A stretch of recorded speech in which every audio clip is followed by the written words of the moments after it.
একদিন এক মশা দিব্যি বসে বসে এক লোকের রক্ত খেয়ে যাচ্ছিল।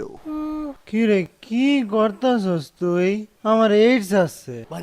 মানে আমি HIV পজিটিভ। ওই শালা তুই কস কি রে?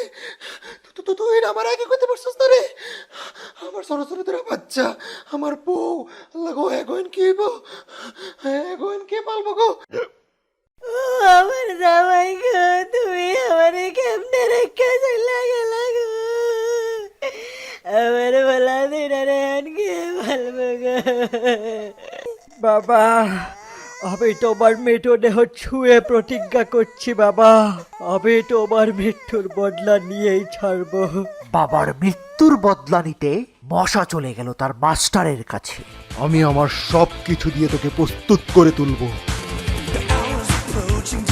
এখন তারপর কি হলো জানতে নিচের ভিডিওর লিংকে ক্লিক করুন।